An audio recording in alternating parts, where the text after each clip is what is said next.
So CD Projekt Red has released some very interesting information pertaining to The Witcher 4 and Cyberpunk 2077 2, and as well a new IP called codename Hadar for right now. So some of the big games that they're working on, Polaris is the sequel, so Witcher 4. They're also working on Sirius, which is going to be a multiplayer Witcher game that, from what it sounds like, has been scrapped a couple times already, and they're still working on kind of putting this thing together, but it apparently is going along well. And then the Witcher remake as well, supported by CD Projekt Red. In this Cyberpunk world, we got Orion, which is going to be the sequel to this game that was announced last year, but really looking forward to this one.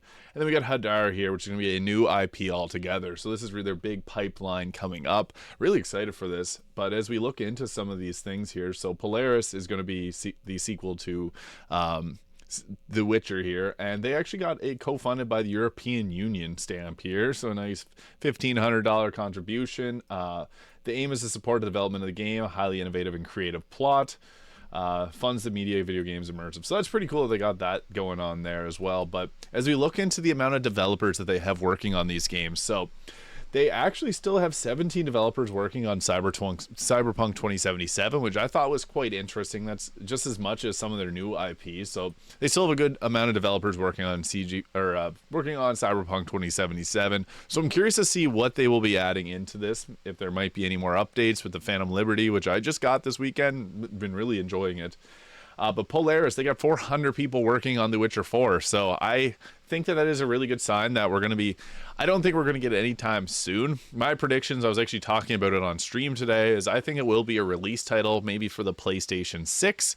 And whenever that comes out, maybe in 2027, 2026, maybe, probably 2027 or 2028 actually. I feel like that's going to be when the game does end up releasing. They hopefully have learned from Cyberpunk 2077 with that not so great release. I think that they have learned their lesson. So, I mean, even The Witcher 3 kind of had a rough start too, but I do believe that they will learn from their mistakes and will drop something that works and plays amazingly.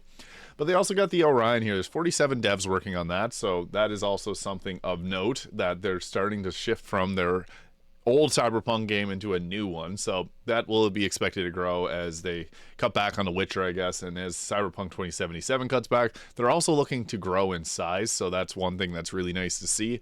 There was a headline the other day talking about how they have 400 people working on The Witcher 4, so that's really nice to see. We also got 37 working on Sirius, and again, as I said earlier, it doesn't seem like they have a full, solid understanding of what exactly they want to do with this game, but it'll hopefully have some nice highlights or something coming out soon to give us some hope for it. And then we got Hadar here, their new title. Shared services get 95 of their devs, and then 8 are working on other projects. So that's their development teams there. You can go through their Twitter. They have a whole bunch of talk about their earnings, which they had a fantastic year last year. So I think that means that good things are coming for Witcher 4. But I just want to talk about this. I had to translate this through Google to get it in English. It was Polish, but just a little chat on Friday there with the chief financial officer, and he was talking a little bit about just what's going on with their team. So they got 400 developers working on The Witcher 4. With the support of about 50 people from so-called shared services. So there's about 450 total people working, a little bit more than what we'd think. Total number of people involved should be slightly higher than the current one. When is the promotion of the Part 4 of Witcher planned to start? The element of surprise. Surprise is important in our campaign. So we don't got a word on that, but the Witcher remake, we're at early stage of conceptual work. As our assumptions, remake will use solutions developed as part of Polaris project. So that's good to hear. That means that whenever they're working on the sequel to The Witcher, they're going to take some of the pieces. I mean, that's kind of assumed that they're going to, learn from what they're doing with The Witcher 4, but also share some of that with The Witcher remake. So I expect that to be a pretty nice game release as well. Is Polaris project more of an evolution or a revolution? How will it stand out from other games in the market? With each of our games, we want to show something new and fresh. This will be the case this time as well. I mean, The Witcher 3 brought a lot of new stuff into the RPG world, and I think it did an amazing job. I played The Witcher 3 so many times. Even with my old crappy PC, I used to run The Witcher back in the day, so really excited for this one. Last year's write-up changes in directions. Are you satisfied with the progress? So the multiplayer game, we're in pre-early production stage of this project where the work is iterative. We test our ideas and key mechanics we mentioned. We're more useful and satisfied with the progress of work. So it seems like it is a work in progress for that there. But Super excited for that. Either way, all three new Witcher games are going to be amazing, and I cannot wait for that. Any ideas for conquering mobile or VR games as part of the project's strategy? We inform the plans for development of our IPs through accompanying productions based on a license. We cannot announce anything in the moment, but when the time comes, we'll share information with you. That wasn't directly a no. I think that a Witcher VR game would be pretty cool. Obviously, mobile is where a lot of developers want to spend their time because the return on investment for mobile gaming is ridiculous. So I'm hoping it's a VR game. Not that they even might have anything. That might just been a kind of nothing burger of an answer. But yeah, I'm curious to see what that could potentially mean. Do you consider releasing games first on console, polishing, then releasing on PC? We don't take that into account. I think it's good that games start to optimize for PC as well, because that's where a lot of people are playing from. And with Dragon's Dogma 2's recent release not performing well on PC, it's definitely something that I hope future developers are taking a little bit more time to focus on.